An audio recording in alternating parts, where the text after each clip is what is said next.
여러분, 잠깐 생각해 보세요. 오늘 아침 주유소 앞을 지나치셨나요? 휘발유 1리터에 2,000원을 넘는 가격표를 보고 그냥 지나쳤을 수도 있습니다. 그런데 만약 그 가격이 3,000원이 된다면 어떨까요? 4,000원이 된다면요? 단순히 주유비가 오르는 문제가 아닙니다. 기름값이 폭등하면 한국이라는 나라 전체가 흔들립니다. 장 보러 가면 라면 한 봉지가 더 비싸지고 치킨 한 마리 시켜도 배달비가 올라 있고 심지어 공과금 고지서도 두꺼워집니다.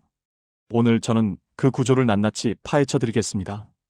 기름 한 방울이 만들어내는 연쇄 충격, 지금 시작합니다. 한국은 세계에서 기름에 가장 취약한 나라 중 하나입니다. 2024년 기준 한국의 원유 수입 의존도는 무려 99.8%에 달합니다. 국내에서 생산하는 원유는 사실상 제로에 가깝습니다. 우리가 쓰는 기름 거의 전부를 바다 밖에서 사와야 한다는 뜻이죠. 2024년 한국이 원유 수입에 쓴 돈은 약 1,110억 달러, 우리 돈으로 따지면 150조 원이 넘습니다. 국가 전체 예산이 약 650조 원이라는 걸 생각하면 얼마나 큰 금액인지 감이 오시나요? 무역 수지에서도 원유는 늘 최대 수입 품목 1위를 차지합니다. 그런데 여기서 첫 번째 의문이 생깁니다. 도대체 기름값이 오르면 한국 경제에서 무슨 일이 벌어지는 걸까요? 단순히 주유비만 오르는 게 아니라는데 그 연쇄 반응을 추적해 보겠습니다. 먼저 기름값이 어떻게 결정되는지부터 알아야 합니다. 국제 유가는 주로 두 가지 기준으로 거래됩니다. 서부 텍사스산 원유인 WTI와 북해산 브렌트유입니다. 우리가 뉴스에서 자주 듣는 그 이름들이죠. 한국은 주로 중동산 두바이유를 수입합니다. 2024년 한 해 평균 두바이유 가격은 배럴당 약 83달러 수준이었습니다. 그런데 이 가격을 좌우하는 건 결국 OPEC 플러스, 즉 산유국들의 담합입니다. OPEC 플러스는 사우디아라비아와 러시아를 중심으로 한 23개국 연합인데요. 이들이 생산량을 줄이기로 합의하면 공급이 감소하고 가격이 오릅니다.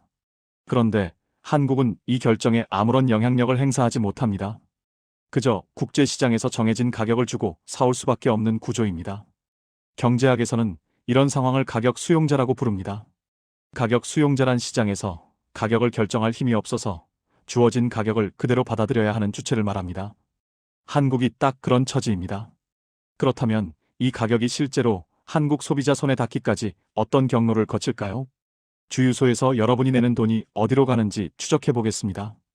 2025년 3월 기준 서울 평균 휘발유 가격은 리터당 약 1,750원 수준입니다. 이 1,750원 하나씩 뜯어보겠습니다. 먼저 국제 유가에 해당하는 원유 비용이 약 760원입니다.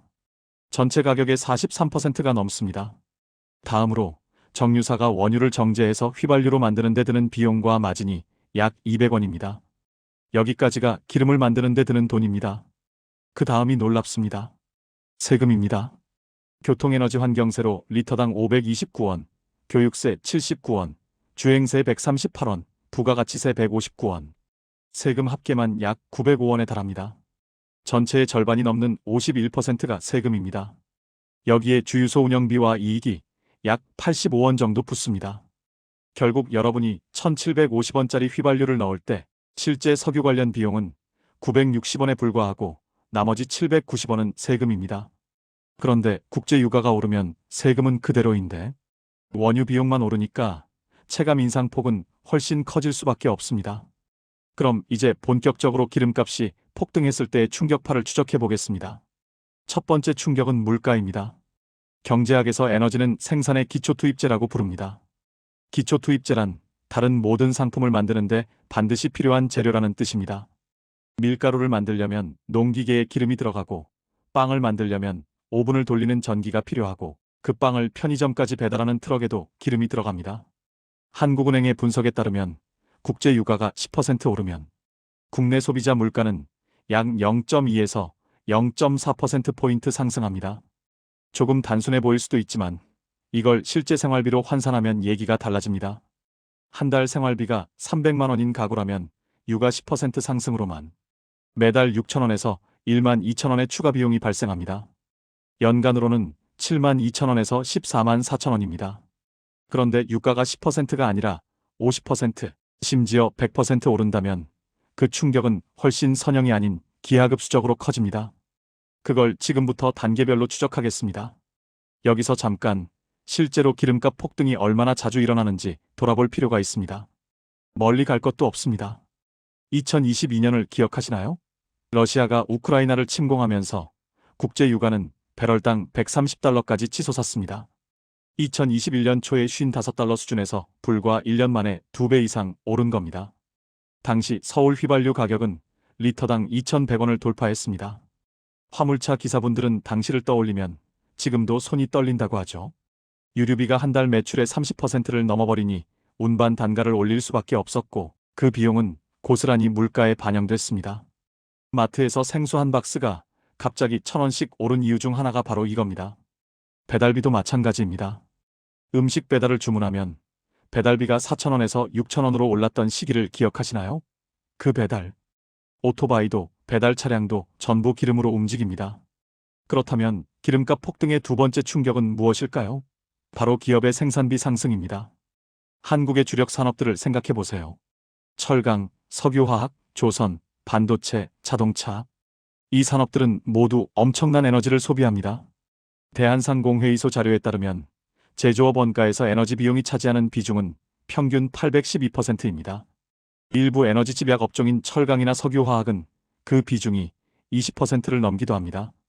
유가가 50% 오르면 이들의 원가는 갑자기 4%에서 10% 이상 뛰어오릅니다.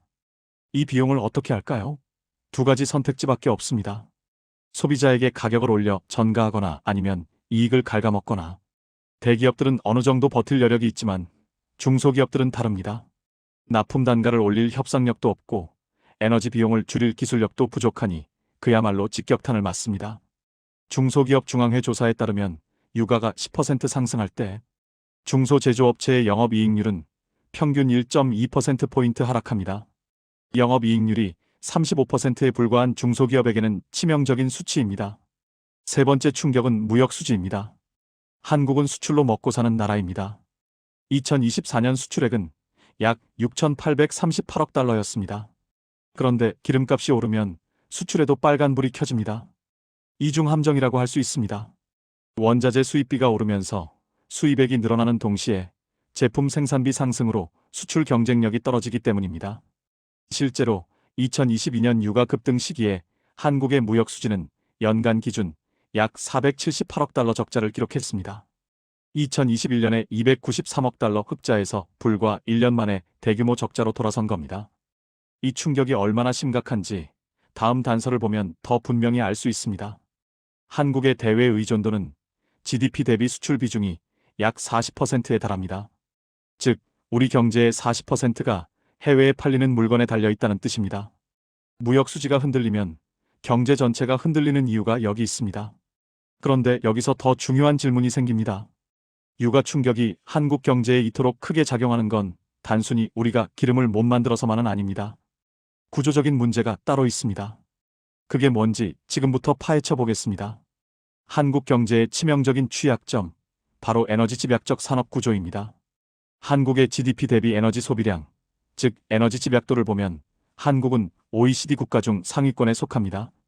2022년 기준 한국의 에너지 집약도는 GDP 1,000달러당 석유 환산 0.12톤 수준으로 이는 OECD 평균보다 약 30% 높습니다. 쉽게 말해 같은 돈을 버는데 다른 선진국보다 에너지를 30% 더 쓴다는 뜻입니다. 왜 그럴까요? 한국은 1960년대 이후 철강, 석유화학, 조선 같은 중화학공업 중심으로 경제를 성장시켜 왔습니다. 이 산업들은 모두 에너지를 많이 쓰는 업종들입니다. 그리고 한번 구축된 산업 구조는 단기간에 바꾸기 어렵습니다. 경제학에서는 이를 경로 의존성이라고 부릅니다. 경로 의존성이란 과거의 선택이 현재를 제약하는 현상, 즉 한번 선택한 길에서 벗어나기가 점점 어려워지는 현상을 말합니다.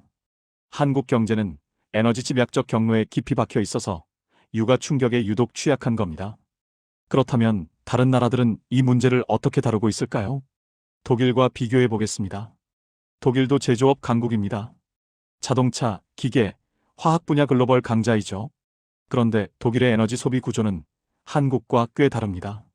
독일은 재생에너지 비중이 2024년 기준 전체 전력 생산의 약 62%를 넘어섰습니다. 태양광과 풍력이 주력입니다.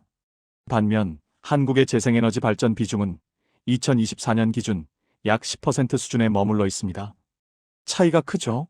물론 독일도 한때 러시아산 가스에 크게 의존했다가 2022년 우크라이나 전쟁 이후 뼈아픈 에너지 위기를 겪었습니다. 하지만 독일은 그 위기를 계기로 빠르게 에너지 전환을 가속했습니다. 재생에너지 투자를 대폭 늘리고 에너지 효율 기준을 강화하고 에너지 믹스를 다변화했습니다. 또 다른 비교 사례로 일본을 보겠습니다. 일본도 에너지 수입 의존도가 높은 나라입니다. 하지만 일본은 1970년대 두 차례의 오일 쇼크를 겪으면서 에너지 효율화에 사활을 걸었습니다. 그 결과 일본의 에너지 집약도는 한국보다 약 2025% 낮습니다. 같은 돈을 버는데 기름을 덜 쓴다는 뜻이죠. 기업 단위에서의 에너지 절약 기술 개발, 산업 구조의 고부가 가치 전환이 수십 년에 걸쳐 이루어진 결과입니다. 한국이 배워야 할 부분이 바로 여기 있습니다. 이번엔 다른 업종과 비교해 볼까요? 반도체 산업 이야기입니다. 얼핏 생각하면 반도체는 기름이랑 별 관계가 없을 것 같죠? 오산입니다. 반도체 공정은 엄청난 전력을 소비합니다. 삼성전자 반도체 공장 하나의 전력 소비량은 웬만한 중소도시 전체 소비량과 맞먹습니다. 그런데 전기를 만드는 데 필요한 연료 중 하나가 바로 LNG, 즉 액화천연가스입니다. LNG 가격은 국제 유가와 연동되어 움직이는 경향이 있습니다. 유가가 오르면 LNG 가격도 따라 오르고 발전 단가가 상승하면 전기요금이 오르고 결국 반도체 생산 원가가 올라갑니다. 이건 단순 비교가 주는 반전입니다. 상식적으로는 기름과 반도체는 전혀 다른 분야인 것 같지만 실제로는 에너지라는 고리로 긴밀하게 연결되어 있습니다. 그렇다면 이 에너지 연쇄가 실제 가계에는 어떤 충격을 줄까요? 지금부터 세 가지 실제 사례로 설명해 드리겠습니다. 첫 번째는 25톤 화물차 기사 김 씨입니다. 김 씨는 경기도에서 전국을 누비며 하루 평균 700km를 달립니다. 25톤 트럭의 평균 연비는 리터당 약 3km, 하루에 약 230리터의 경유를 씁니다. 경유 가격이 리터당 1,600원이라면 하루 연료비는 36만 8천 원입니다. 한 달이면 약 1,100만 원입니다. 이게 전체 운송 수익의 약 3,540%에 달합니다. 그런데 유가가 30% 오르면 경유가 리터당 2,080원이 됩니다. 하루 연료비는 47만 8천 원, 한 달이면 약 1,430만 원으로 늘어납니다. 추가 부담이 한 달 330만 원입니다. 운임을 올리지 않으면 그냥 손해를 봐야 하고 운임을 올리면 화주들이 계약을 끊겠다고 합니다. 이런 딜레마 속에서 실제 많은 화물차 기사분들이 기름값 폭등기에 폐업을 선택했습니다. 화물운송업계 통계에 따르면 2022년 유가 급등 시기 개인 화물차 운송업자의 폐업률은 전년 대비 약 27% 증가했습니다. 두 번째는 여름 휴가를 계획하는 네 식구 가족의 이야기입니다. 대전에 사는 박 씨 가족, 여름마다 차를 몰고 남해로 여행을 갑니다. 왕복 약 560km, 중형 SUV 기름통 60리터 가득 채우면 보통 10만원 초중반이었는데 유가 폭등기에는 15만원이 넘었습니다. 여기에 고속도로 통행료, 숙박비, 식비까지 모두 오른 상황. 기름값이 오르면 항공유도 오르니 비행기표도 비싸지고 렌터카 비용도 올라갑니다. 가족여행 예산이 20%에서 30% 늘어나는 거죠. 결국 박 씨 가족은 그해 여름 여행을 포기하고 집 근처 계곡에서 하루 나들이로 대신했습니다. 이런 소비 위축이 전국적으로 일어나면 관광업, 숙박업, 외식업 전체가 타격을 받습니다. 기름 한 방울의 파장이 서민 경제 전체로 번지는 겁니다. 세 번째는 서울에서 자취하는 사회초년생 이 씨입니다. 이 씨는 매달 관리비 명세서를 받을 때마다 마음이 무거워집니다. 도시가스 요금이 유가 상승에 연동되어 오르기 때문입니다. 겨울에 난방비로 만월 20만 원이 넘게 나오는 달도 있습니다. 전기요금도 마찬가지입니다. 월급은 그대로인데 고정 지출이 매달 조금씩 늘어납니다. 자취방에서 가장 먼저 줄이는 건 음식입니다. 배달 음식 대신 직접 해먹지만 식재료 가격도 유가 상승에 따라 올라 있습니다. 이 씨처럼 에너지 빈곤 위험에 놓이는 청년층이 늘고 있습니다. 에너지 빈곤이란 소득의 일정 비율 이상을 에너지 비용으로 지출해야 하는 상태를 말합니다. 통상 소득의 10% 이상을 에너지 비용에 쓰면 에너지 빈곤으로 분류합니다. 한국에서 에너지 빈곤 위험 가구는 전체의 약 79%로 추정되는데 유가 폭등기에는 이 비율이 15% 이상으로 뛰어오를 수 있습니다. 자, 이제 거시경제 차원의 충격으로 넘어가 보겠습니다. 유가 충격은 환율에도 강하게 작용합니다. 원유는 전 세계에서 달러로 거래됩니다. 이를 페트로달러 시스템이라고 합니다. 한국이 기름을 수입하려면 달러가 필요하고 달러를 구하려면 원화를 팔아야 합니다. 유가가 급등하면 달러 수요가 늘면서 원화 가치가 하락합니다. 즉 환율이 올라갑니다. 2022년 유가 급등기에 원달러 환율은 1200원대에서 1400원대까지 치솟았습니다. 그런데 환율이 오르면 또 다른 문제가 생깁니다. 달러로 사오는 수입품 가격이 모두 올라갑니다. 원유뿐 아니라 식량, 원자재, 반도체 부품까지 모두 비싸집니다. 수입 물가 상승이 국내 물가를 끌어올리는 이 현상을 수입 인플레이션이라고 합니다. 수입 인플레이션이란 해외에서 들어오는 물가 상승 압력이 국내 물가를 높이는 현상을 말합니다. 한국처럼 수입 의존도가 높은 나라에서는 이 효과가 특히 강하게 나타납니다. 유가 상승, 달러 강세, 수입 물가 상승, 국내 물가 상승이라는 악순환의 고리가 형성되는 거죠. 이 고리를 끊으려면 어떻게 해야 할까요? 한국은행이 나서야 합니다. 한국은행은 물가를 잡기 위해 금리를 올립니다. 금리를 올리면 돈 빌리는 비용이 비싸져서 소비와 투자가 줄어들고 경기가 식으면서 물가가 안정됩니다. 이 과정을 통화 긴축이라고 부릅니다. 그런데 금리 인상은 양날의 검입니다. 물가는 잡히지만 동시에 경기도 식습니다. 집을 살 때 받은 대출 금리가 3%에서 6%로 오르면 어떻게 될까요? 이자, 부담이 2배가 됩니다. 많은 분들이 집을 팔거나 소비를 줄이게 됩니다. 기업도 마찬가지입니다. 대출 금리가 오르면 설비 투자를 미루고 고용도 줄입니다. 2022년에서 2023년 사이 한국은행이 기준금리를 연속으로 올린 결과 국내 경기는 상당히 위축됐습니다. 2023년 한국의 경제 성장률은 1.4%에 그쳤습니다. 유가 충격 하나가 물가 상승, 금리 인상, 경기 침체라는 세 가지 악재를 동시에 몰고 온 겁니다. 이걸 스태그플레이션의 위험이라고 합니다. 스태그플레이션이란 경기 침체인데도 물가는 오르는 최악의 상황을 말합니다. 1970년대 두 차례 오일 쇼크가 전 세계를 스태그플레이션의 늪으로 빠뜨렸습니다. 그렇다면 한국 정부는 이런 상황에서 어떤 카드를 쓸 수 있을까요? 정부가 유가 충격에 대응하는 주요 수단은 크게 세 가지입니다. 첫째는 유류세 인하입니다. 정부는 에너지 가격이 급등하면 한시적으로 유류세를 낮춥니다. 2022년 정부는 유류세를 최대 37%까지 인하했습니다. 리터당 약 200원 정도 가격을 낮추는 효과가 있었습니다. 그런데 이 정책에는 한계가 있습니다. 세수가 줄어드는 만큼 나라 살림에 부담이 됩니다. 2022년 안에 유류세 인하로 감소한 세수는 약 5조 원에 달했습니다. 그리고 유류세를 낮춰도 국제유가 자체가 계속 오르면 소비자 가격은 결국 다시 오릅니다. 효과가 일시적입니다. 둘째는 비축유 방출입니다. 한국은 석유 수급 위기에 대비해 비축유를 보관하고 있습니다. 2025년 기준 한국의 전략 비축유는 약 9,700만 배럴 수준으로 이는 약 100일분의 수입량에 해당합니다. 유가 급등 시 비축유를 시장에 풀면 단기적으로 공급을 늘려 가격 상승을 억제할 수 있습니다. 하지만 이것도 한계가 있습니다. 비축유가 무한하지 않고 국제유가 상승 원인 자체를 해결하지는 못합니다. 셋째는 에너지 취약계층 지원입니다. 에너지 바우처, 난방비 지원, 에너지 캐시백 같은 프로그램들이 여기에 해당합니다. 정부는 2022년 유가 위기 때 에너지 취약 가구에 최대 20만 원의 에너지 바우처를 제공했습니다. 하지만 이 역시 근본 해결책은 아닙니다. 정부의 대응은 결국 유가 충격을 완화하는 방어적 조치일 뿐 취약한 에너지 구조 자체를 바꾸지는 못합니다. 그렇다면 진짜 해결책은 무엇일까요? 세 번째는 서울에서 자취하는 사회초년생 이 씨입니다.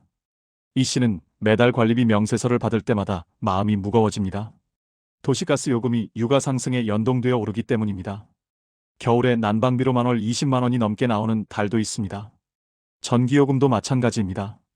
월급은 그대로인데 고정 지출이 매달 조금씩 늘어납니다. 자취방에서 가장 먼저 줄이는 건 음식입니다. 배달 음식 대신 직접 해먹지만 식재료 가격도 유가 상승에 따라 올라 있습니다. 이 씨처럼 에너지 빈곤 위험에 놓이는 청년층이 늘고 있습니다. 에너지 빈곤이란 소득의 일정 비율 이상을 에너지 비용으로 지출해야 하는 상태를 말합니다. 통상 소득의 10% 이상을 에너지 비용에 쓰면 에너지 빈곤으로 분류합니다. 한국에서 에너지 빈곤 위험 가구는 전체의 약 79%로 추정되는데 유가 폭등기에는 이 비율이 15% 이상으로 뛰어오를 수 있습니다. 자, 이제 거시경제 차원의 충격으로 넘어가 보겠습니다. 유가 충격은 환율에도 강하게 작용합니다. 원유는 전 세계에서 달러로 거래됩니다. 이를 페트로달러 시스템이라고 합니다. 한국이 기름을 수입하려면 달러가 필요하고 달러를 구하려면 원화를 팔아야 합니다. 유가가 급등하면 달러 수요가 늘면서 원화 가치가 하락합니다. 즉 환율이 올라갑니다. 2022년 유가 급등기에 원달러 환율은 1200원대에서 1400원대까지 치솟았습니다. 그런데 환율이 오르면 또 다른 문제가 생깁니다. 달러로 사오는 수입품 가격이 모두 올라갑니다. 원유뿐 아니라 식량, 원자재, 반도체 부품까지 모두 비싸집니다. 수입 물가 상승이 국내 물가를 끌어올리는 이 현상을 수입 인플레이션이라고 합니다. 수입 인플레이션이란 해외에서 들어오는 물가 상승 압력이 국내 물가를 높이는 현상을 말합니다. 한국처럼 수입 의존도가 높은 나라에서는 이 효과가 특히 강하게 나타납니다. 유가 상승, 달러 강세, 수입 물가 상승, 국내 물가 상승이라는 악순환의 고리가 형성되는 거죠. 이 고리를 끊으려면 어떻게 해야 할까요? 한국은행이 나서야 합니다. 한국은행은 물가를 잡기 위해 금리를 올립니다. 금리를 올리면 돈 빌리는 비용이 비싸져서 소비와 투자가 줄어들고 경기가 식으면서 물가가 안정됩니다. 이 과정을 통화 긴축이라고 부릅니다. 그런데 금리 인상은 양날의 검입니다. 물가는 잡히지만 동시에 경기도 식습니다. 집을 살 때 받은 대출 금리가 3%에서 6%로 오르면 어떻게 될까요? 이자, 부담이 2배가 됩니다. 많은 분들이 집을 팔거나 소비를 줄이게 됩니다. 기업도 마찬가지입니다. 대출 금리가 오르면 설비 투자를 미루고 고용도 줄입니다. 2022년에서 2023년 사이 한국은행이 기준금리를 연속으로 올린 결과 국내 경기는 상당히 위축됐습니다. 2023년 한국의 경제 성장률은 1.4%에 그쳤습니다. 유가 충격 하나가 물가 상승, 금리 인상, 경기 침체라는 세 가지 악재를 동시에 몰고 온 겁니다. 이걸 스태그플레이션의 위험이라고 합니다. 스태그플레이션이란 경기 침체인데도 물가는 오르는 최악의 상황을 말합니다. 1970년대 두 차례 오일 쇼크가 전 세계를 스태그플레이션의 늪으로 빠뜨렸습니다. 그렇다면 한국 정부는 이런 상황에서 어떤 카드를 쓸 수 있을까요? 정부가 유가 충격에 대응하는 주요 수단은 크게 세 가지입니다. 첫째는 유류세 인하입니다. 정부는 에너지 가격이 급등하면 한시적으로 유류세를 낮춥니다. 2022년 정부는 유류세를 최대 37%까지 인하했습니다. 리터당 약 200원 정도 가격을 낮추는 효과가 있었습니다. 그런데 이 정책에는 한계가 있습니다. 세수가 줄어드는 만큼 나라 살림에 부담이 됩니다. 2022년 안에 유류세 인하로 감소한 세수는 약 5조 원에 달했습니다. 그리고 유류세를 낮춰도 국제 유가 자체가 계속 오르면 소비자 가격은 결국 다시 오릅니다. 효과가 일시적입니다. 둘째는 비축유 방출입니다. 한국은 석유 수급 위기에 대비해 비축유를 보관하고 있습니다. 2025년 기준 한국의 전략 비축유는 약 세 번째는 서울에서 자취하는 사회초년생 이 씨입니다. 이 씨는 매달 관리비 명세서를 받을 때마다 마음이 무거워집니다. 도시가스 요금이 유가 상승에 연동되어 오르기 때문입니다. 겨울에 난방비로만 월 20만 원이 넘게 나오는 달도 있습니다. 전기요금도 마찬가지입니다. 월급은 그대로인데 고정 지출이 매달 조금씩 늘어납니다. 자취방에서 가장 먼저 줄이는 건 음식입니다. 배달 음식 대신 직접 해먹지만 식재료 가격도 유가 상승에 따라 올라 있습니다. 이 씨처럼 에너지 빈곤 위험에 놓이는 청년층이 늘고 있습니다. 에너지 빈곤이란 소득의 일정 비율 이상을 에너지 비용으로 지출해야 하는 상태를 말합니다. 통상 소득의 10% 이상을 에너지 비용에 쓰면 에너지 빈곤으로 분류합니다. 한국에서 에너지 빈곤 위험 가구는 전체의 약 79%로 추정되는데 유가 폭등기에는 이 비율이 15% 이상으로 뛰어오를 수 있습니다. 자, 이제 거시경제 차원의 충격으로 넘어가 보겠습니다. 유가 충격은 환율에도 강하게 작용합니다. 원유는 전 세계에서 달러로 거래됩니다. 이를 페트로달러 시스템이라고 합니다. 한국이 기름을 수입하려면 달러가 필요하고 달러를 구하려면 원화를 팔아야 합니다. 유가가 급등하면 달러 수요가 늘면서 원화 가치가 하락합니다. 즉 환율이 올라갑니다. 2022년 유가 급등기에 원달러 환율은 1200원대에서 1400원대까지 치솟았습니다. 그런데 환율이 오르면 또 다른 문제가 생깁니다. 달러로 사오는 수입품 가격이 모두 올라갑니다. 원유뿐 아니라 식량, 원자재, 반도체 부품까지 모두 비싸집니다. 수입 물가 상승이 국내 물가를 끌어올리는 이 현상을 수입 인플레이션이라고 합니다. 수입 인플레이션이란 해외에서 들어오는 물가 상승 압력이 국내 물가를 높이는 현상을 말합니다. 한국처럼 수입 의존도가 높은 나라에서는 이 효과가 특히 강하게 나타납니다. 유가 상승, 달러 강세, 수입 물가 상승, 국내 물가 상승이라는 악순환의 고리가 형성되는 거죠. 이 고리를 끊으려면 어떻게 해야 할까요? 한국은행이 나서야 합니다. 한국은행은 물가를 잡기 위해 금리를 올립니다. 금리를 올리면 돈 빌리는 비용이 비싸져서 소비와 투자가 줄어들고 경기가 식으면서 물가가 안정됩니다. 이 과정을 통화 긴축이라고 부릅니다. 그런데 금리 인상은 양날의 검입니다. 물가는 잡히지만 동시에 경기도 식습니다. 집을 살 때 받은 대출 금리가 3%에서 6%로 오르면 어떻게 될까요? 이자, 부담이 2배가 됩니다. 많은 분들이 집을 팔거나 소비를 줄이게 됩니다. 기업도 마찬가지입니다. 대출 금리가 오르면 설비 투자를 미루고 고용도 줄입니다.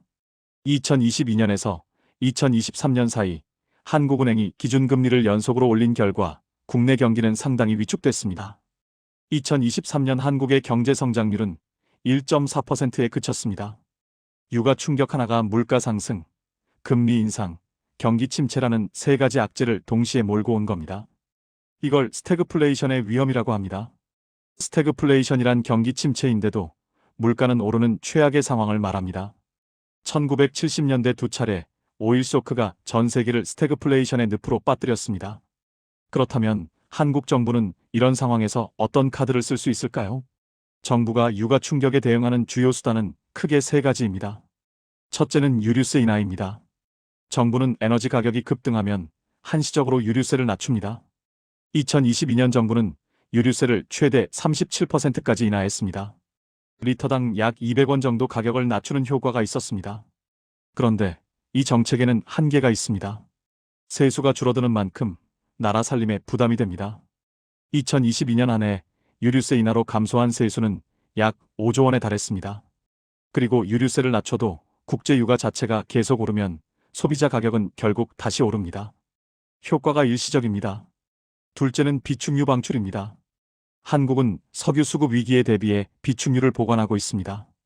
2025년 기준 한국의 전략 비축유는 약 9,700만 배럴 수준으로 이는 약 100일분의 수입량에 해당합니다. 유가 급등 시 비축유를 시장에 풀면 단기적으로 공급을 늘려 가격 상승을 억제할 수 있습니다. 하지만 이것도 한계가 있습니다. 비축유가 무한하지 않고 국제 유가 상승 원인 자체를 해결하지는 못합니다. 셋째는 에너지 취약계층 지원입니다. 에너지 바우처, 난방비 지원, 에너지 캐시백 같은 프로그램들이 여기에 해당합니다. 정부는 2022년 유가 위기 때 에너지 취약 가구에 최대 20만 원의 에너지 바우처를 제공했습니다. 하지만 이 역시 근본 해결책은 아닙니다. 정부의 대응은 결국 유가 충격을 완화하는 방어적 조치일 뿐 취약한 에너지 구조 자체를 바꾸지는 못합니다. 그렇다면 진짜 해결책은 무엇일까요? 9,700만 배럴 수준으로 이는 약 100일분의 수입량에 해당합니다. 유가 급등 시 비축유를 시장에 풀면 단기적으로 공급을 늘려 가격 상승을 억제할 수 있습니다. 하지만 이것도 한계가 있습니다. 비축유가 무한하지 않고 국제 유가 상승 원인 자체를 해결하지는 못합니다. 셋째는 에너지 취약계층 지원입니다. 에너지 바우처, 난방비 지원, 에너지 캐시백 같은 프로그램들이 여기에 해당합니다. 정부는 2022년 유가 위기 때 에너지 취약 가구에 최대 20만 원의 에너지 바우처를 제공했습니다. 하지만 이 역시 근본 해결책은 아닙니다. 정부의 대응은 결국 유가 충격을 완화하는 방어적 조치일 뿐 취약한 에너지 구조 자체를 바꾸지는 못합니다. 그렇다면 진짜 해결책은 무엇일까요? 구독과 좋아요는 당신의 앞길에 행운이 깃듭니다. 감사합니다.